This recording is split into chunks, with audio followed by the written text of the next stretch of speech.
Hello and welcome to the next video in the Coding for Medicine series, where we learn how to code by making useful medical applications. And today we're going to create some code that enables us to diagnose whether or not somebody has breast cancer based on the features on a pathology slide. So specifically, we're going to download a dataset from Kaggle. We're going to look at the different features on that dataset. We're going to pick the ones we want to train in our model. We're going to learn how to quantify the performance of models, including confusion matrices, precision, recall, and the area under the curve.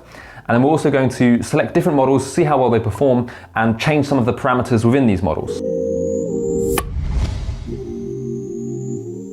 Now, as with previous exercises, the focus is going to be on actually writing the code and making sure that it works. And at times I'm going to go a little bit fast in terms of the explanations. I hope you can still keep up.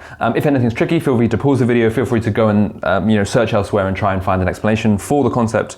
But we're just going to kind of really get to the point where we can actually build these models and see them working. We're also going to spend a little bit less time cleaning the data in this exercise. If you're really keen to learn how to clean data and prepare it for training, we'll have a look at the previous exercise where we spent quite a bit of time looking at how we can clean this data set. I'm going to be using a Jupyter Notebook, which is the easiest way to get started. If you're not too sure how to download one, then have a look at the link in the description below. And the first thing I'm going to do is open a new Python notebook. And this time we are going to call it Diagnosing Breast Cancer. And as always, at the start, we're just going to import the relevant functions that we want to use. So we're always going to want to use pandas, and we may well want to plot things, although I'm not sure actually if we will in this exercise, but anyway, we'll just import that now. Import that as PLT. And we'll also import some scikit-learn functions, but we'll do that a little bit later when we come around to training and testing our model. Now we have this, we need our data sets as always. So thankfully on Kaggle, there's a pretty useful data set that we can use. And that is for breast cancer features. So I believe it is this data set here. So we're going to the data here and we're going to download it. I will then open a folder for that we're currently working in, our current working directory. I'll unzip this and that gives us data.csv. I'm going to put it in there and then we'll go back to our exercise. So the first thing we're going to do is import that data set, and we will just use df for data frame. So we are going to, no capital S there, we're going to bring in the data set, which as we saw is called data.csv, and this will just load that into a table. We can then visualize that by looking at the top of the table, and we can have a quick look at what sort of features do we have and what are we playing with.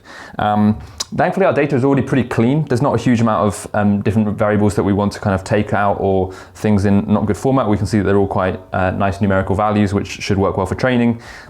A couple of things that we can do, we can drop a couple of these columns which don't seem particularly useful.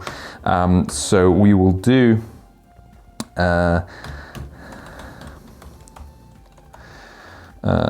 columns equals, oopsie-daisy, equals ID, and we will do that along the first axis, and then we'll do the same for this column, which is unnamed 32.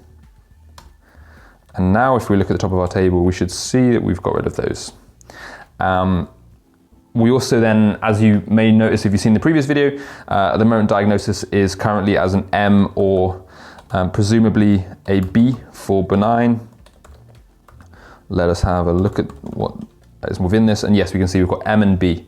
And in general, if you wanted to go more detail into the different data set and just kind of understand some of these features, wherever you got the data set from usually has some useful description. So here, if we look at Kaggle, we can see we've got the diagnosis here, we've got the mean texture, and we've got some nice little graphs kind of showing us the distribution of these values.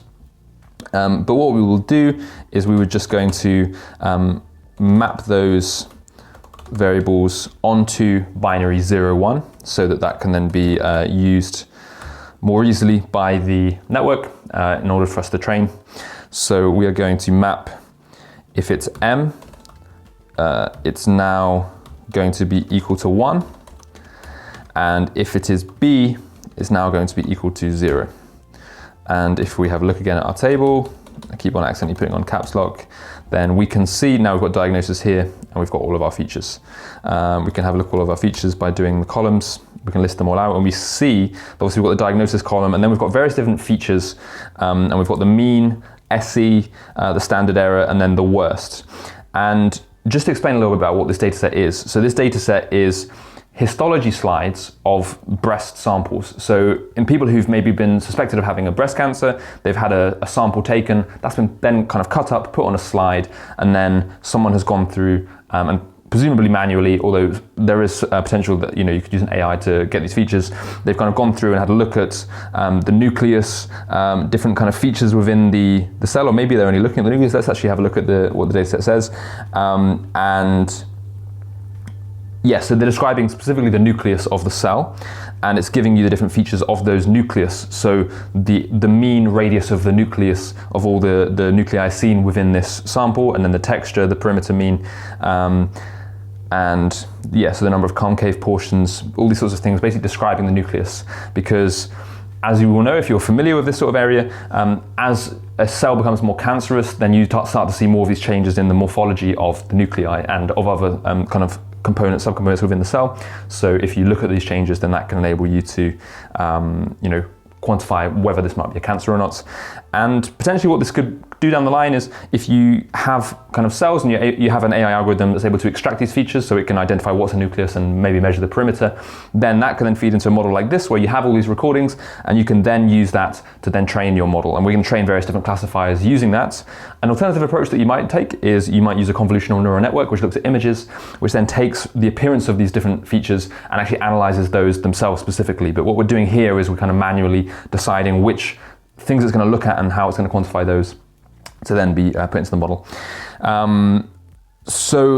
We've got our data, we've got everything kind of in the format that we would like it to. The next thing that we're going to do is just group our features into whether they're a mean, a standard error, or a worst value, and we're then going to use that to just kind of like interrogate and see which sort of these features tend to correlate with being malignant or being benign. And the way that we're going to do that is we're going to look at the different columns, and we are going to kind of select them out in groups. So if we go for DF columns, but rather than going for all of the columns, we want to pick from, if we're saying with a mean, then we're going to radius mean, texture mean, etc.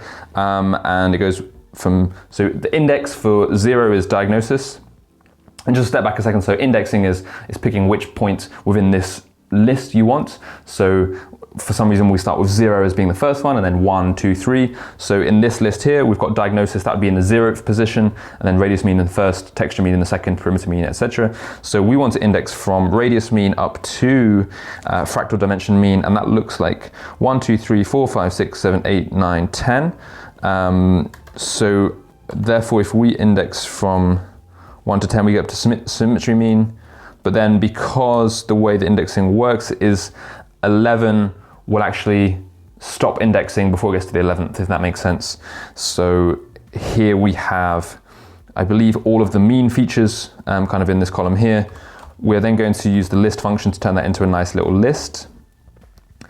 And we can use that basically as our feature list. So if we say mean features, we can then do the same for standard error, but we will go from 11 presumably to 21, but we'll have to check that. And then the same for worst features. Let's print out the SE features. Fractal dimension SE, is that the last one? Yes. Fine. Now, what we're going to do in order to very quickly and easily see which features are correlated with the diagnosis is, for each of these, we're going to append the diagnosis as a column, and basically append just adds it to the list. So we're going to put SE features in here, we can put worst features in here.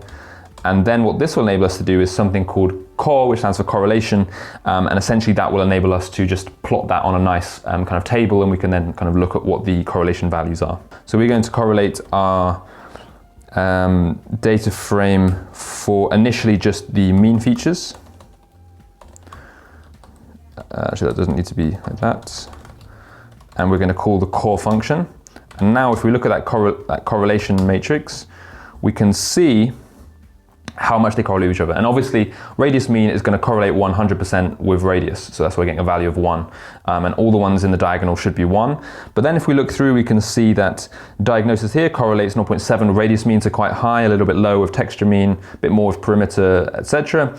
And what we can do is we can use this kind of correlation values to then pick out what sort of features we want to use in our model. So if we now start something called prediction vars, which are going to be the variables that we use in our model, we can use, let's say, radius mean, because it looks pretty good, perimeter mean, texture mean's a little bit lower, area mean as well, looks like it's scoring quite high, compactness mean as well,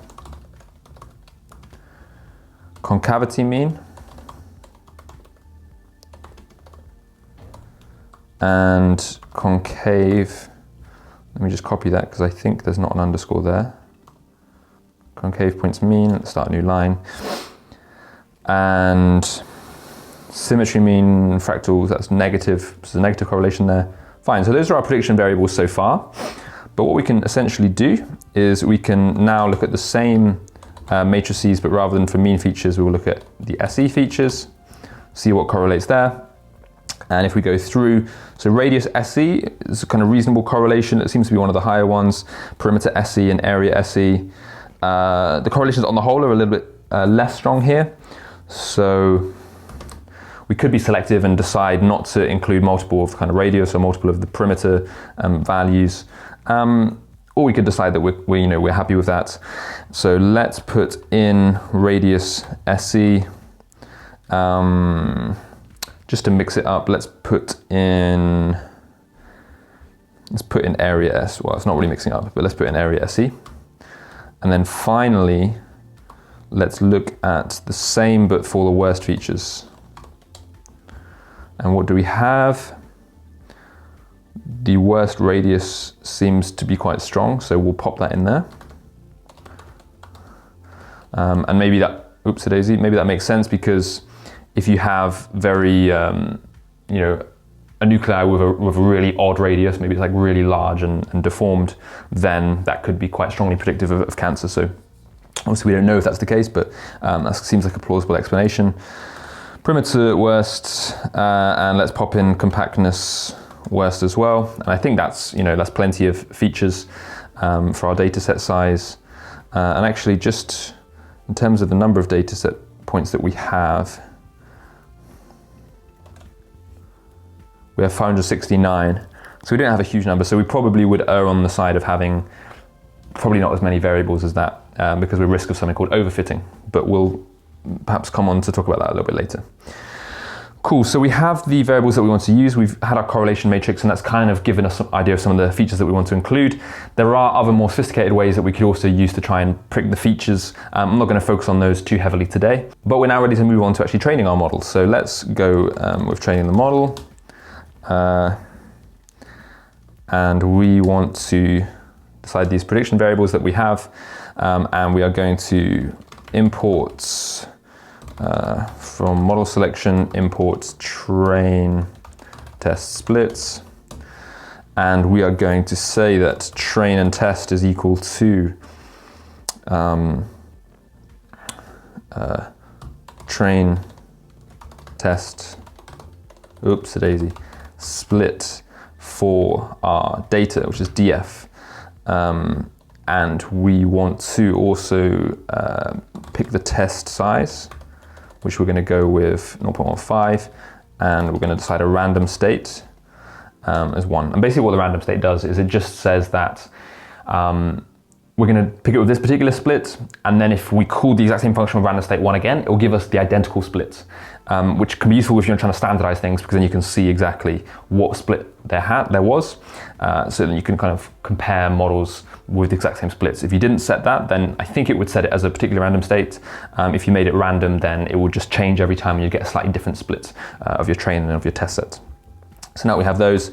The next step is to define the train and test inputs and outputs, and the way that we're going to do that is we just predict, we say what variables we want. So if we've got train, we're going to go with the prediction variables that we've defined above, and for train Y, we're going to look at the outcome column, which is diagnosis, Likewise for test X and for test Y. If you saw my previous tutorial, you'll notice that there's a lot of similarities here, and this is generally true of kind of training machine learning models. Is some of it is very repetitive of just how you're going to define these splits and that sort of thing, and it's a case of tailoring it in other aspects. So fine, the reason for this error is the fact that we haven't indexed exactly correctly, so I think there's an extra space here that we don't need. Did I accidentally pop a space in there? Yes, it looks like I did. And if we look at this, then there's no space. Concavity mean, does it need an underscore? Where's mean? Is this one up here? Yes, it does. So, I mean, generally, it's often best not to type your variables out. It's actually recommended just to copy and paste it. So if I was doing it properly, I would just copy and paste directly from here, and I'm not going to make those kind of errors. So if I now basically recall those, it should work, and it does appear to. So now we have our table with just the features that we are interested in. It doesn't have diagnosis. So then we're going to train our models, and we're going to try a few different models this time. And the models that we're going to look at, I mean, we're going to start with, again, a pretty standard kind of neural network MLP classifier. And then we can just define our model is equal to MLP classifier. But there's a few others that we're going to use later, and I'm just going to copy and paste those import statements from elsewhere. So these are the import statements for a few different classifiers called random forest, nearest neighbors, and support vector machines. And we've just, again, we're using the sklearn, the scikit-learn library, and you can go to the scikit-learn website and see more information on those. But we'll start off with the MLP classifier. And we're just going to import those and then define our model as the MLP classifier. And actually, no, we did a neural network in the last exercise, so let's start off with random forest instead. And I'll explain a little bit about what random forest broadly does in a moment. But firstly, let's just see how well it works and see if we can get it to predict and diagnose these cancers.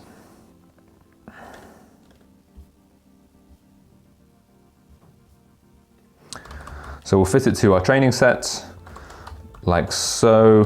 Train X, train Y.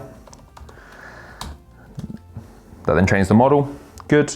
And then we will use model.predict on test X and see what it comes up with.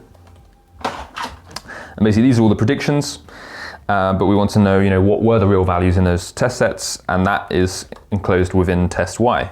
So the way that we can test it, we can see there in the first few, it's got the first one wrong, and then it's got 1, 0, 1, 1, which is correct, wrong. So, it's doing okay. But what we're now going to do is go into a bit more detail about how we can actually assess these predictions in a more rigorous way and try and understand exactly how we can then improve that model. So the first thing that we're going to do is we're going to import a confusion matrix. So from sklearn.metrics, import confusion matrix, and then confusion matrix. And one thing also that's quite useful as a general tip here is if you press Shift Tab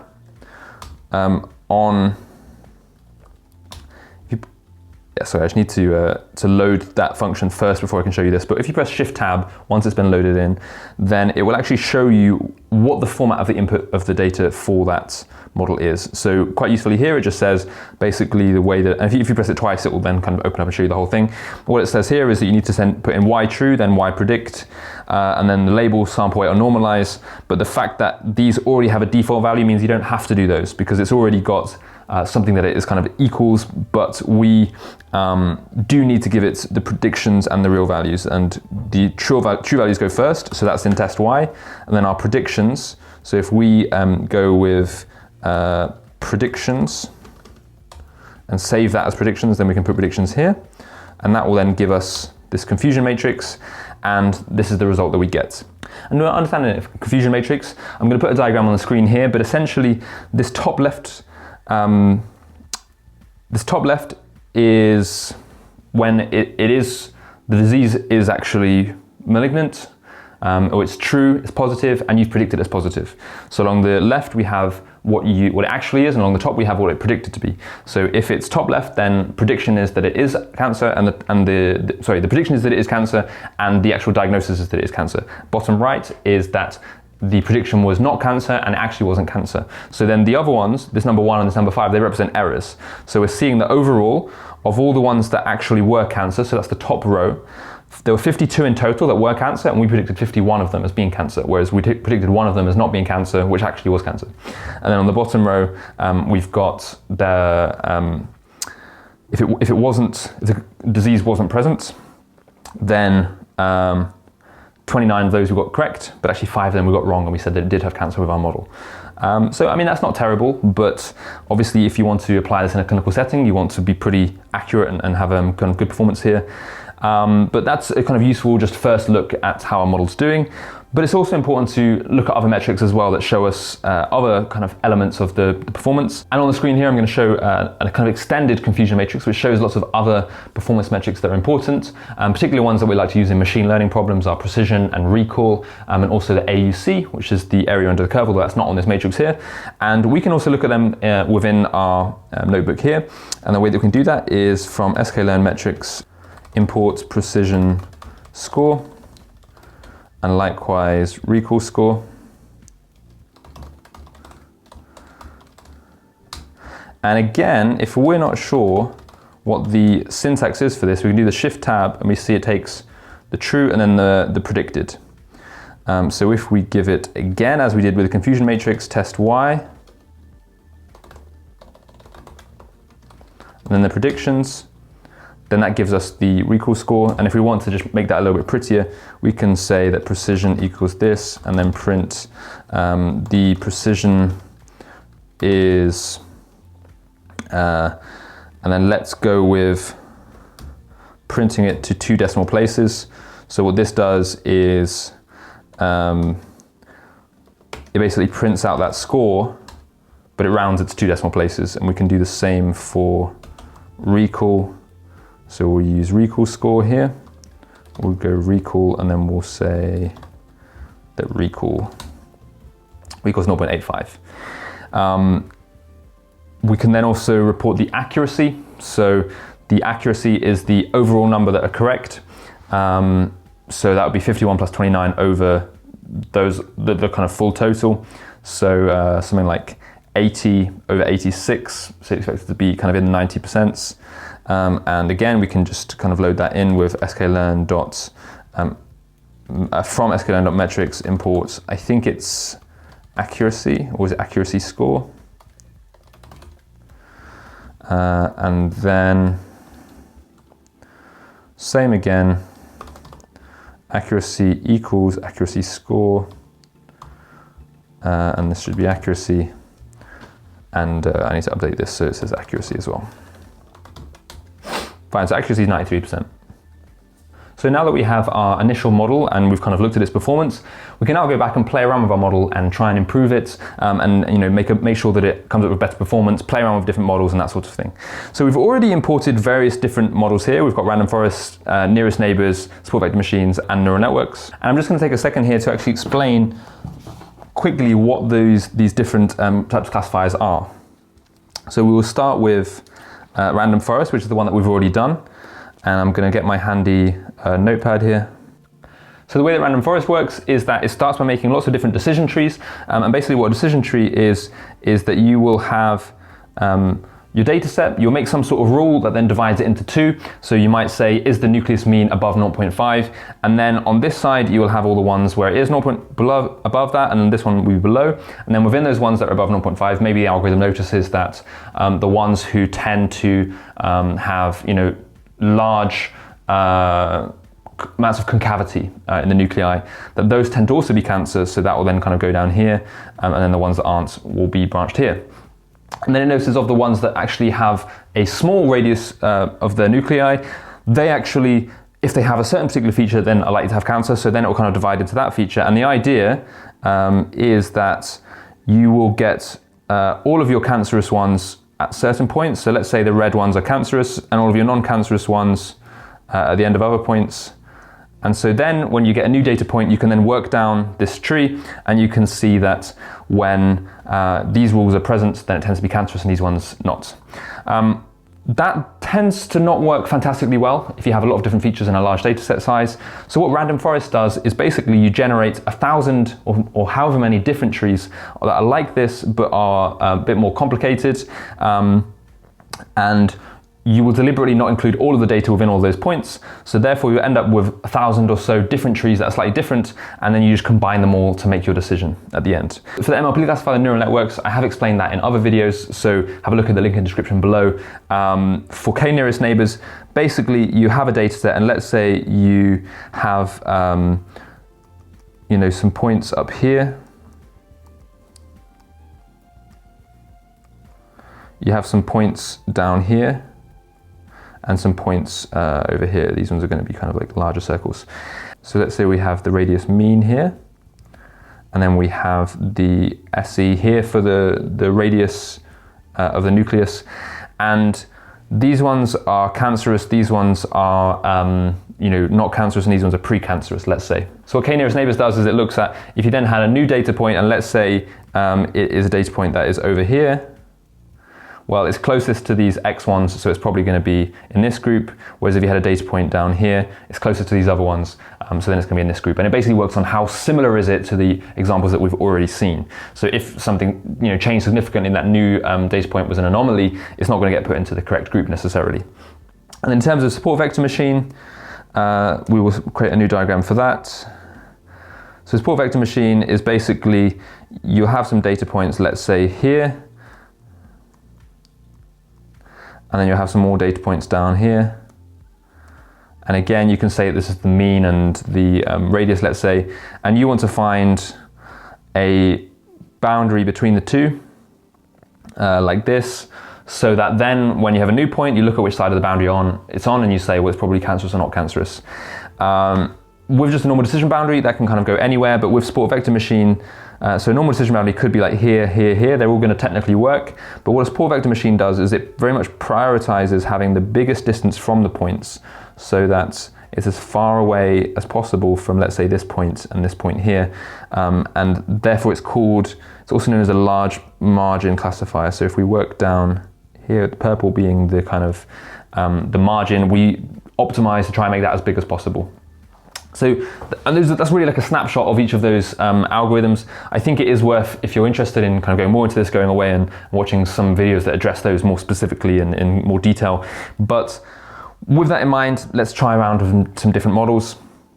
And I think what's interesting to note is that it's not always clear exactly which models are going to work best on any particular type of problem. So often it is just a case of trial and error and seeing what does tend to work. So let's try firstly with a K-nearest neighbors. And what we can do is quite nice and easy, is we just put that as now our model, and then we just train it in the same way. We do our predictions, we look at our confusion matrix, we can see that it's actually misclassifying a few more ones that are, it's predicting cancerous when they're not actually cancerous, so it doesn't look to be doing quite as well. It's got high precision but a lower recall, and the accuracy is a little bit lower as well. And then if we want to play around with a support vector machine, again, we just do the same, we pop it in, and we can see that the precision is good, and it hasn't made any mistakes there with trying to predict that it's not cancerous when it actually is cancerous. But it's also made an error or two more in terms of not predicting cancerous when it is actually cancer. Sorry, in terms of predicting cancer when it actually isn't cancer. So again, the performance is not as good. So far the best one has been Random Forest, and then if we have a look at the MLP classifier, which is the neural network, we get an error saying that it hasn't converged yet. So that probably suggests it could be a few things. It could be to do with the size and shape of the network. Maybe the network is kind of too big for it to be training on. Maybe we don't have enough training examples, or maybe we're not including enough features. So we could go back and kind of play with that. But that probably means that the performance is going to be pretty poor.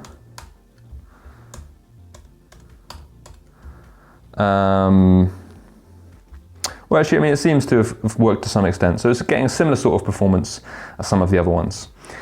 Now, Another thing that we can do is once we have decided what sort of model we want to try, we can actually play around with the variables within that model. And these variables, they're called hyperparameters. And I've kind of been skipping over them, but essentially here, when you see that I'm training this network, it's telling you some features of that network. So it's telling you what sort of activation function it's using, what sort of kind of size of alpha it's using, what the batch size is, beta, whether there's early stopping, the nature of the network, so how many hidden layers there are, all these sorts of features.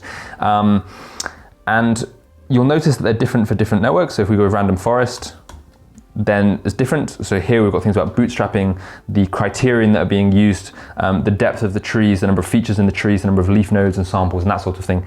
So they're all depending basically on the type of algorithm that you're using, and they will determine how that algorithm is used. And if you want the details of these, you can always just go and look these up. And on the documentation for scikit-learn, you will have explanations of all these different features. But you can also use our little handy trick from earlier of using the shift tab function to see what the parameters that are being put in are. So that's not a good example up here. You can see what's being put in are. And then if you scroll down, it should give you a description of what those are as well. So that's the same as what you would find on the documentation here. And in terms of picking which are the best values within these, sometimes it's not really obvious just kind of before you try it. So there's different methods that we can use to try and find what is the best hyperparameters that we can use in our model. And there's something called grid search, which is a useful mechanism for doing this. So we are now going to run some grid search and use that to help us select the best parameters for our model that will give us the best level of performance, and hopefully the performance will then improve on what we've already seen.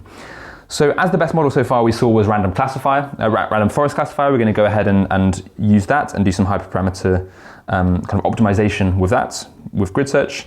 So the way that we will do that is we're going to, from sklearn.model selection, import grid search CV, and then in order to use that we are going to again we're going to want to call that function. We see what it takes in. So it takes in the estimator. So the estimator is just a model.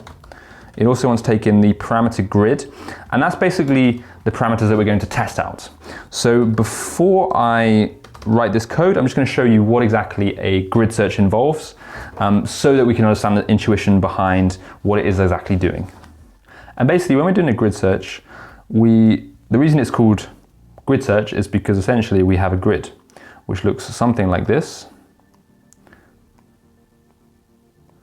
And what we might do is we might take some of these hyperparameters. So for example, let's say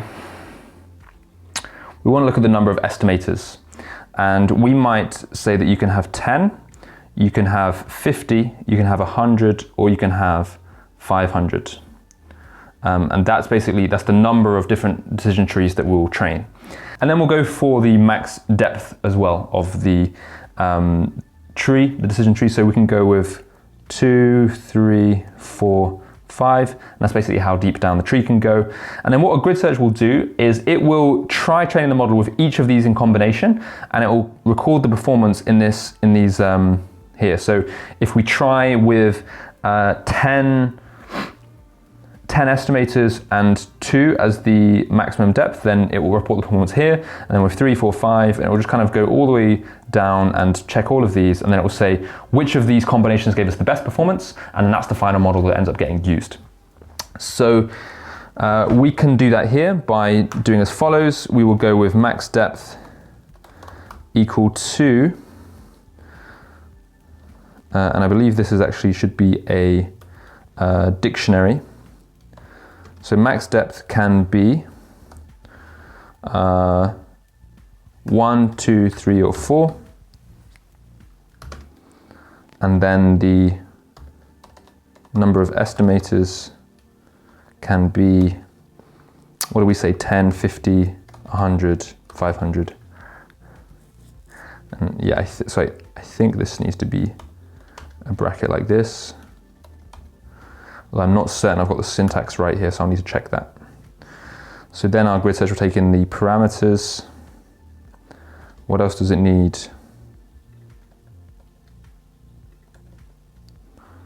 The rest is kind of already set for us. I don't know if this is the right syntax. This, as it's a